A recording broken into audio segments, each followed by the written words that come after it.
In the shadows of history's forgotten chapters, this is the untold Ewe story, a tale of resilience, revenge, and the unyielding determination to defend their land, command respect, and secure independence after being pushed to the brink.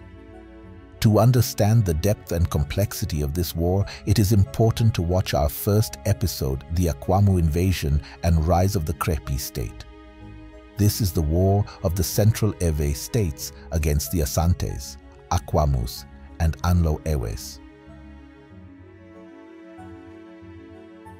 The Akwamus, nursing wounds of humiliation from their previous battle with the united Ewe states, sought redemption and had a desire for revenge. Initially hesitant to join with the Akwamus, the Asantes needed an alternative route to the coastal region to avoid clashes with the Achiam, so seized upon this opportunity. Under the leadership of Chief Kofi Karikari, a formidable contingent of Asante warriors were dispatched to join forces with the Akwamu.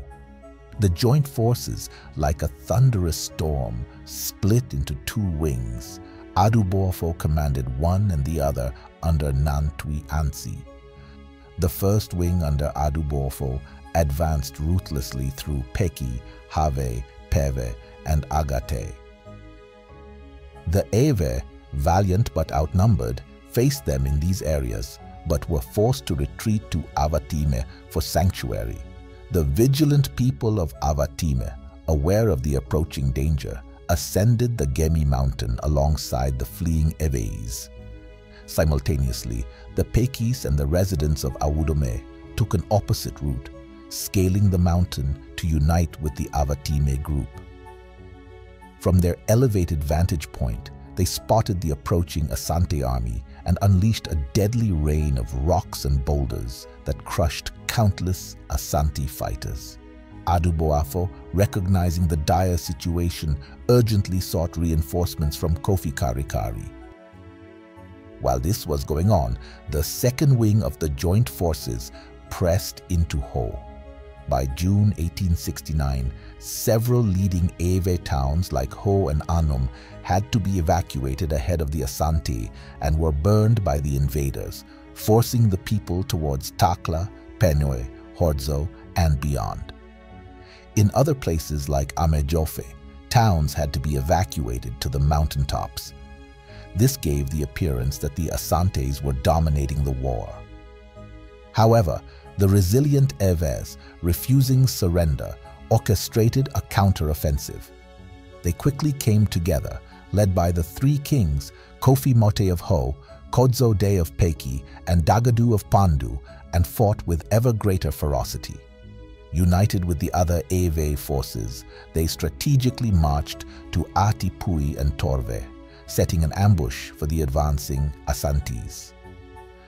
Within just 4 months, they struck their first victory on the joint Asante Akwamu Anlo army in October 1869. Kofi Karikari, the Asante Hene, decided that enough was enough and ordered a withdrawal of the Asante Akwamu army. But Adubofo persisted in the war for 3 more years, and the invaders managed to kill the Achiam king, Dompra, in an ambush.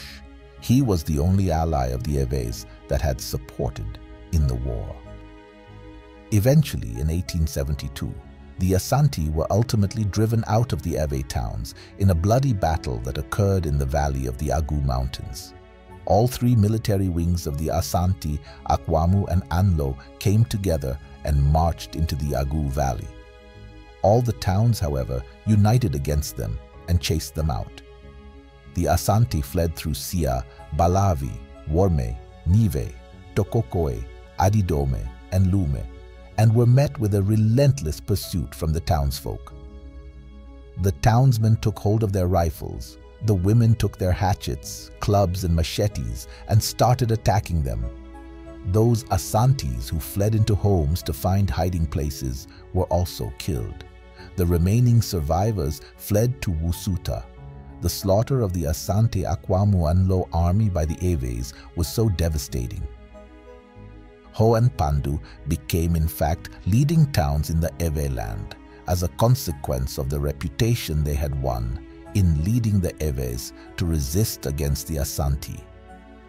Ho also later became the capital of Western Togoland.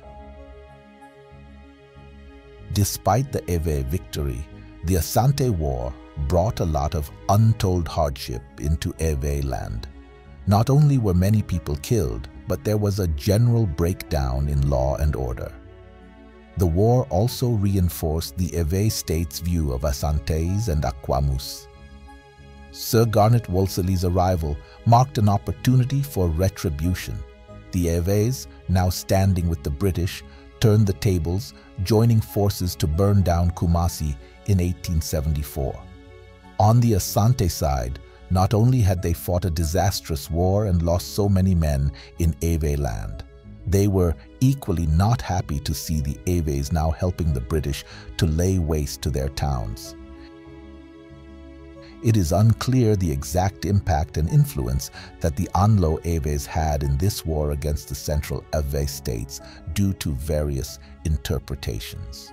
But what we do know is that they had an already existing alliance between the Asantes and Akwamus.